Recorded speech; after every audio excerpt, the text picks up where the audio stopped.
sumasampa sa Diyos. Meron din siguro magsasabi sa atin na kilala ko naman ang Panginoon.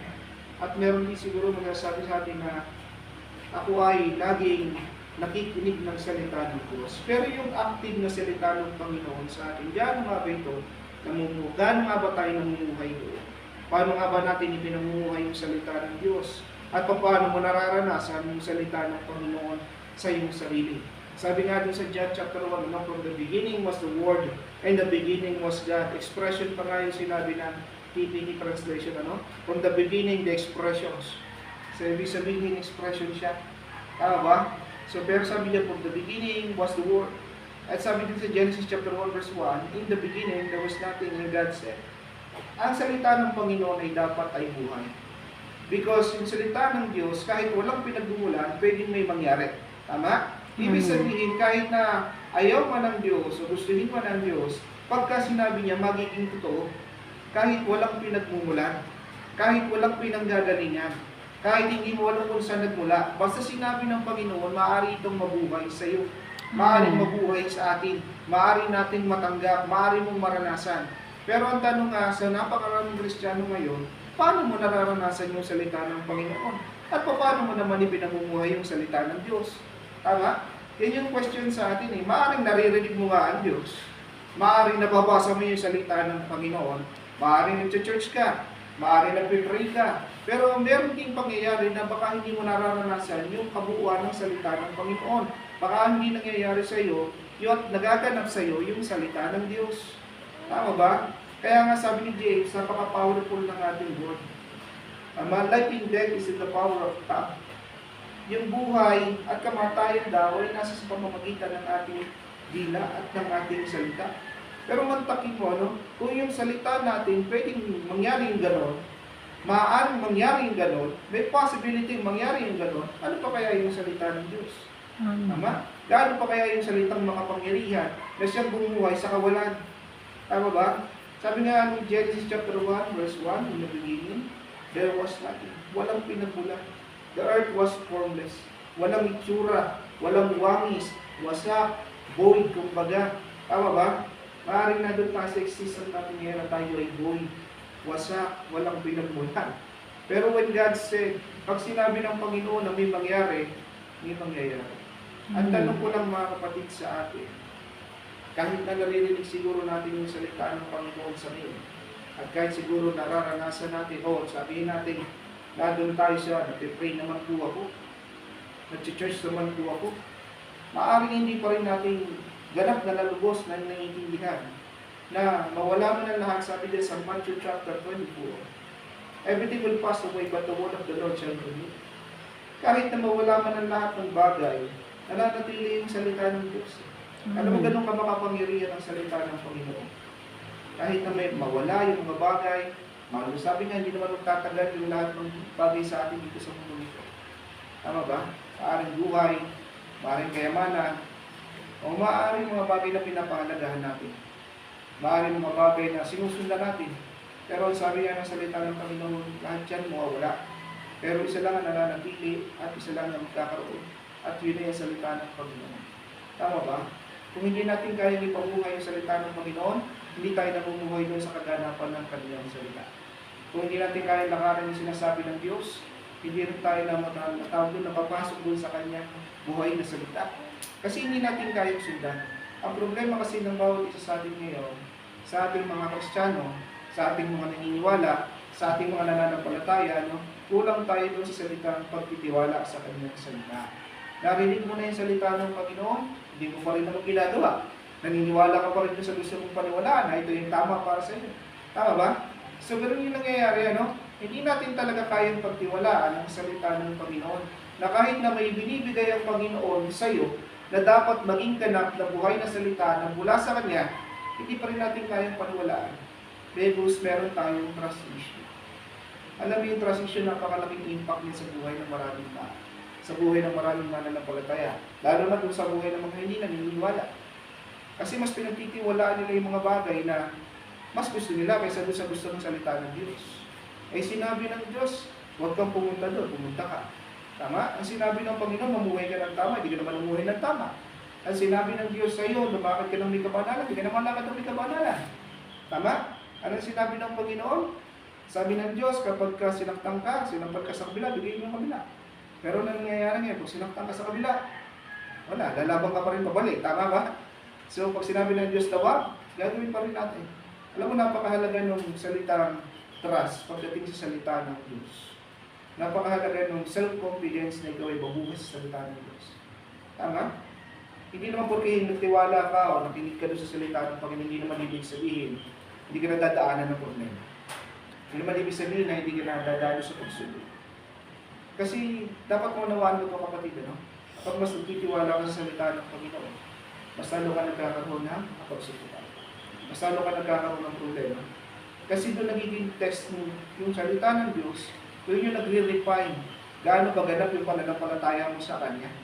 Gaano mo ba gusto lakaran o maranasan yung salita ng Diyos sa buhay mo. Yan ang problema sa napakaraming Kristiyano. Dahil natutong mag-pray, hindi naman masama. Dahil natutong mag-worship, hindi naman masama. Dahil natutong mag-church, hindi naman masama. Pero yung core na iniputan nila, ay hanggang doon na lamang. Wala nang pagtaas, wala nang paglagot. Nasa church, iba ginagawa. Nagpupuri, mamaya pagkatapos magpuri, nasa baba, naghahamham. Tama? Tama? Pagkatapos makinig ng salita ng Diyos, pag-uwi, wala na. Hindi talaga natin nabibigdate yung talagang gustong mangyari ng Panginoon sa araw na ito. Kaya nga gusto mangyari ng Panginoon sa atin, kaya yan ang tinutulong ng Panginoon sa atin, is to very listen to the active word of God. Dapat active to sa iyo. Ibig sabihin ng active, buhay. Ibig sabihin ng active, intentional. Ibig sabihin ng active, gumagalaw. Ibig sabihin ng active, may bunga. Tama? Kasi kung yung active na sasabihin, active po ako. Saan? Sa church. Active po ako. Saan? Sa worship. Tama, hindi mo masama yung mga ganyung partikular na bagay na pinagkakalob natin sa Panginoon. Kasi kaya mo naman nagagawa yun. Dahil mahal mo ang Panginoon. Dahil gusto mong i-honor ang Panginoon, hindi po masama yun, ano? Walang masama doon. Pero ang tanong, tama ba? Ayon ba sa gusto ng Diyos? Nais ba ng Diyos? Tama ba? Kita mo ang sinabi ng Panginoon Diyos sa ano? They praise me with their lips. Tama ba? But their heart is apart from me. Maaaring nandun tayo sa katatayuan na yun na nakita na ng Panginoon. Matagal na panahon na. Maaaring mali yung pag-honor mo sa Diyos. Maaaring wala ka dun sa yung gusto mangyari ng Diyos. Kaya ka binabalik ngayon ng Panginoon. Kasi kailangan mo maranasan, kailangan pag-uwi sa iyong salita. Kasi kung wala yung salita ng Diyos, wala mangyayari sa atin. Wala kang susundan, wala kang direksyon. Tama ba? So we need to be, tawag doon, active listener also. Pag sinabi natin active listener, number 1, kailangan yung pakikinig mo hindi ang gandun lang. Kailangan bit-bit mo maging sa pag-uwi mo sa bahay at hanggang sa maaaring pagdating ulit ng pakikinig mo ng salita ng Diyos. Kailangan active yun. Kasi kung hindi active yung pakikinig mo, matinig mo man ang 1,776 na salita ng Diyos, walang silbi sa ito. Ulitin ko, no? Marinig mo man yung karamihan ng salita ng Panginoon ngayon, hindi ito mabubuhay sa iyo. Kasi hindi ka naman nakinig ng talaga. Maigi pa yung nakinig ka ng 2 minutes na merong impact sa buhay mo kaysa nakinig ka ng 1 oras na walang nangyari sa iyo. Amen? Mas maigi yung gano'n. 2 minutes na lang para nang sa gayon naiintindihan mo yung gusto mangyari ng Diyos sa iyo. Kasi bakit? Naging active. Naging active ka.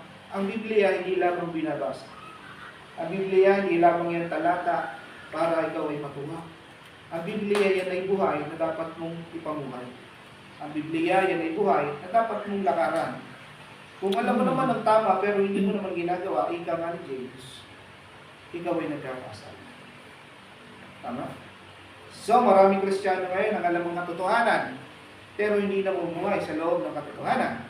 Maraming mananampalataya ngayon ang alam ang totoo, pero hindi naman nila sinusundan kung ano yung totoo.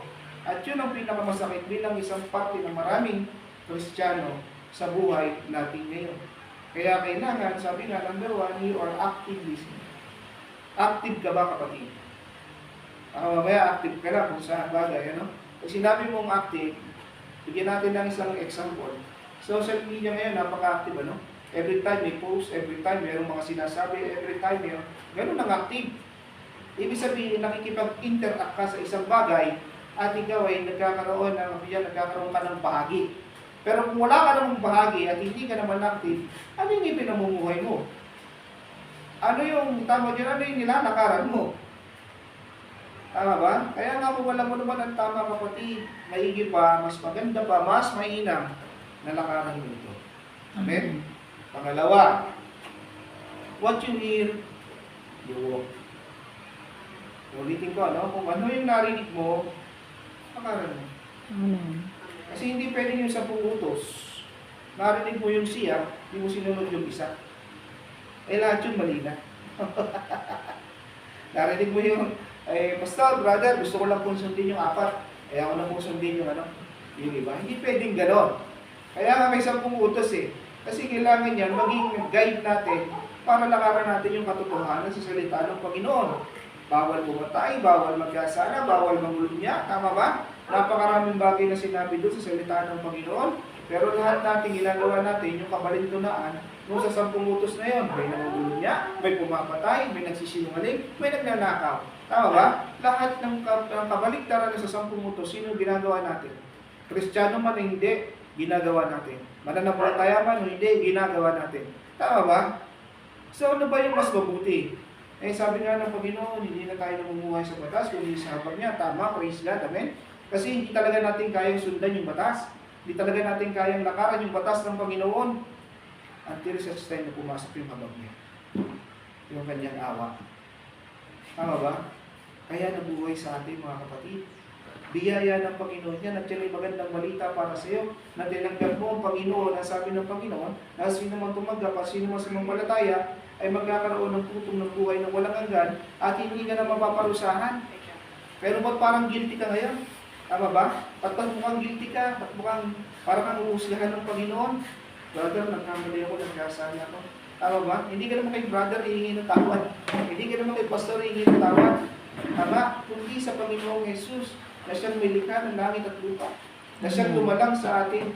Na siyang nagbigay ng buhay sa atin. Na siyang naging buhay na saksi na sa kanyang salita. Sabi niya, from the beginning was the Word and the Word was with God and the Word was God. Sino daw ang salita? Kundi ang Diyos na buhay na siyang merong, sabi niya, nagbigay sa atin ng panibagong liwanag na ating susundan. Tama?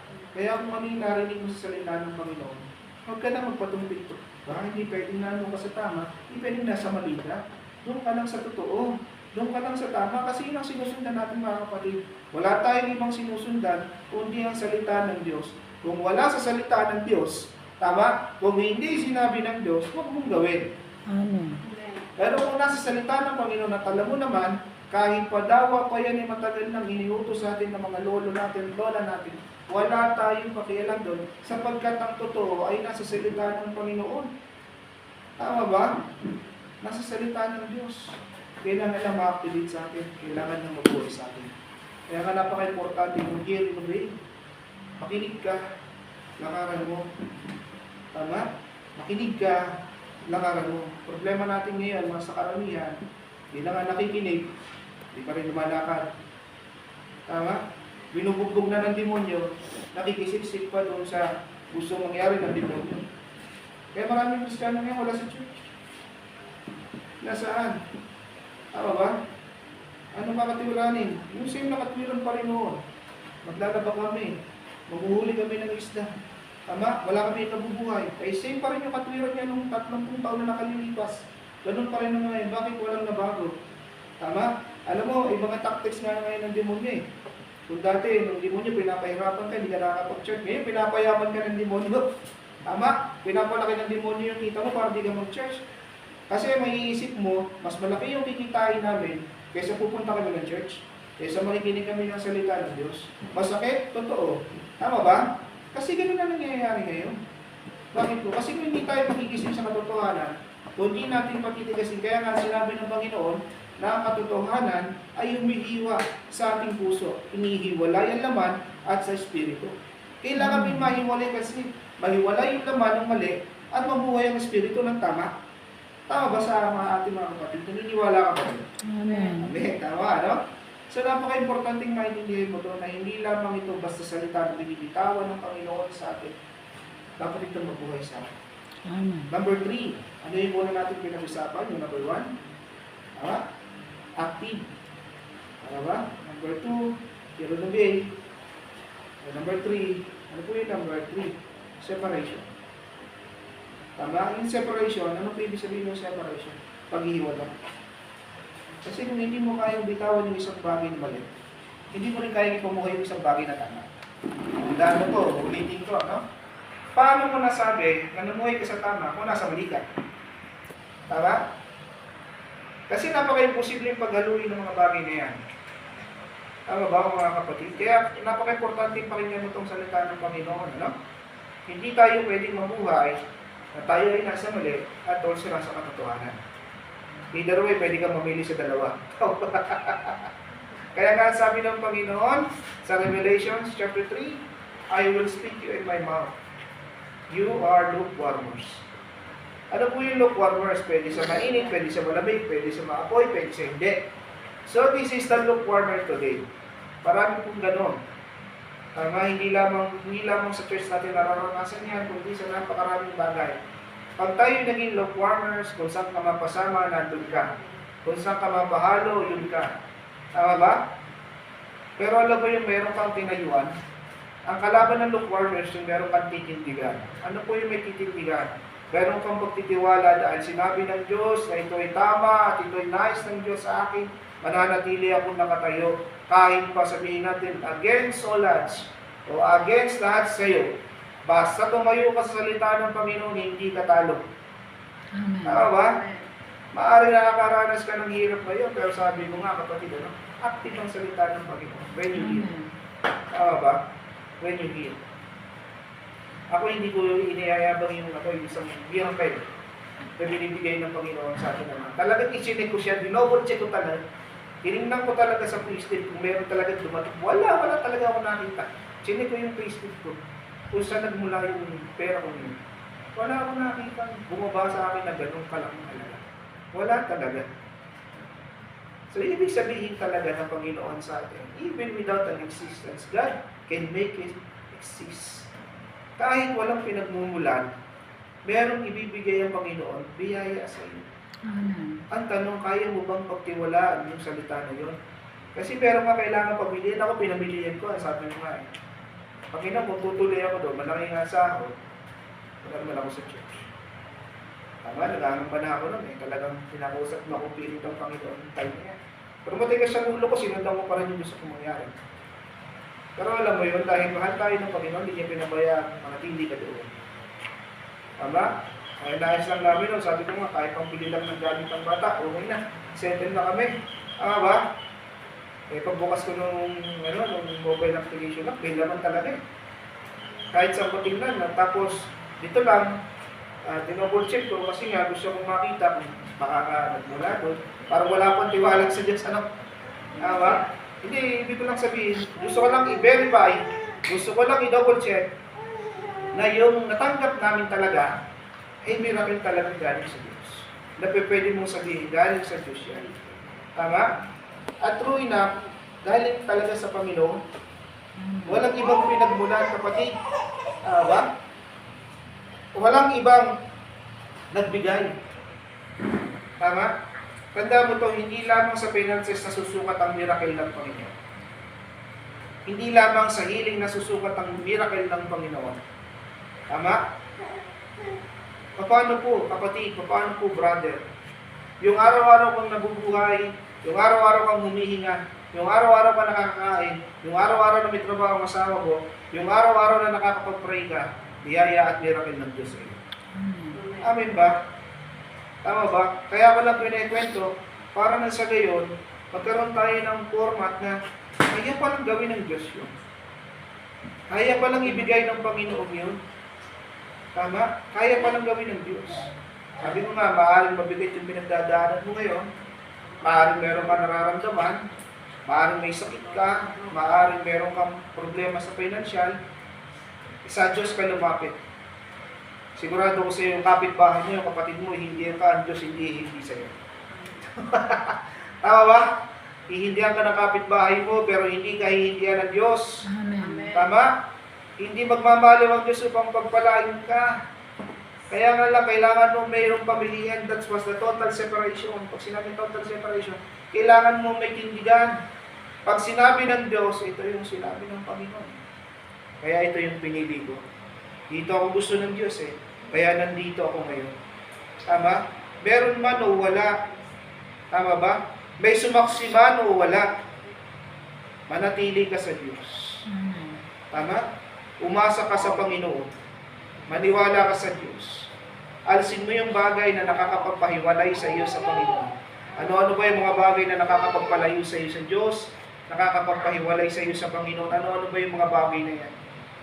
Tama ba? Kung yan ay nakakakain ng oras mo para sa Panginoon, ihiwalay mo. Kung naagaw niya ng atensyon mo sa Panginoon, ihiwalay mo. Tama? Hayaan mo lang na mabuhay sa iyo yung nais ng Panginoon. Hayaan mo lang lakaran mo yung gusto mangyari ng Panginoon sa iyo, kapatid. Tama? Hindi ka masasagot ng pastor. Hindi ka masasagot ni brother. Pero ang Diyos kaya kang sagutin. Amen. Kahit na mukhang walang-wala ngayon, kayang buuin ng Panginoon. Kayang pagliwanagin ng Diyos. Yung ATM mong zero balance, pag sinabi ng Panginoon na magkaroon ng laman, magkakaroon ng laman. Amen. Tama? Yung kapag natin na walang pagkain ngayon, pag sinabi ng Diyos na magkalaman, magkakalaman. Naniniwala ka ba ng kapatid? Amen. Ang kailangan mo lang kasi, kapatid, ang pinaka-number 1 na kailangan natin is to fully trust and surrender to the word of the Lord. Tama? To fully surrender to the word of the Lord. Manatili kang nakayupo, na sumusuko at nagsusumiti, nagtitiwala sa Kanya. Amen? Hindi naman mahirap gawin yun. Tama? Hindi rin naman mabigat. Ang hinihingi lang sa iyo ng Panginoon, tiwala. Ang hinihingi lang sa iyo ng Panginoon, lakaran mo. Ang hinihingi lang sa iyo ng Panginoon, lakaran mo siya. Nakinig ka sa Kanya. Amen?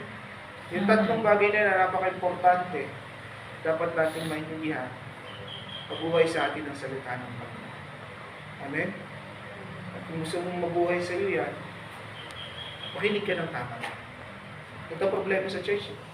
Hindi na nga nakinig, wala pong nangyari. Mapapansin mo sa church ka na, sa karamihan ng church, habang nangangara ng pastor, marami nag-i-istorya, marami nagsa-cellphone. Okay na sana kung nag-notes eh, walang problema. Pintuhan, nanonood ng set, nanonood ng video, kung ano ginagawa. Wala tayo dun sa focus sa salita ng Panginoon. Kaya hindi rin natin natatanggap ng buong biyaya ng Diyos. Pero alam mo kapag nasa church ka, kasi ang importante dito, yung pakikinig mo, yung pagsamba mo, dapat may pag-uwi mo mamaya, dala mo yung salita ng Diyos. Dapat pala buhay sa akin yung salita ng Diyos. Sabihin mo, dapat pala buhay sa akin yung salita ng Diyos. Tama? Dapat pala nalalakaran mo yung salita ng Diyos. Kasi kung laging nangyayari sa iyo, kapatid, na narinig ko lang yung salita, dumaan lang sa kabila, wala talagang nangyayari. Amen? Amen. Kaya we need to listen actively, to respond actively, to separate what is not from God, and to walk humbly before God. Amen? Amen. Amen. Tayo natin. Tayo.